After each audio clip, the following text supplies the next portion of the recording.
साईं मुंहिंजी नंढड़ी सुबुह स्कूल वञे पियो, उन खां पोइ नेकमा जो पुटु मुजीब हबीब इन्हनि अॻु वठी करे मुंहिंजी न्याणी जी तज़लील कई ऐं मुंहिंजी न्याणी जी साईं बार पटे करे हे ॾिसो था हे पोइ कपिड़ा फाटल साईं। मां हिकु शरीफ़ शहरी डॉक्टर शुबे सां साईं मां वास्तु रखंदड़ हर महीने में साईं मूं वटि मुंहिंजे मथां नाजाइज़ NCO मुंहिंजे घर ते साईं फायरिंग।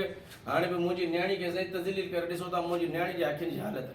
मुंहिंजी SSP Kashmir IG Sindh DIG Larkana SHO तंगवानी एजाज़ अहमद खोसे और DSP गुलाम सर बुर्डे का इहो अपील आहे त मुंहिंजी न्याणी सां इंसाफ़ कयो वञे साईं। छाजे करे छो मारकोट कयो तव्हांजी? उहो बि ख़बर न आहे साईं, न असां उन सां न भता न बिरादरी आहे, बसि नाजाइज़ हरूभरू साईं।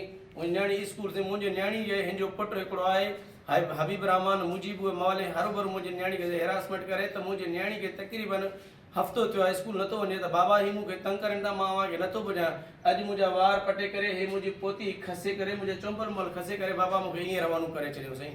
हाणे छा मुतालबो कंदा? असांजो मुतालबो इहो आहे SSP कश्मीर मोहम्मद गांगरो साहब IG Sindh DIG Larkana SHO तंगवानी एजाज़ अहमद खोसे सां असां सां इंसाफ़ कयो वञे। जेको ही हिकु दरंद वहाशी वेठो आहे त जेको मुंहिंजी न्याणी जी तज़लील कयईं साईं।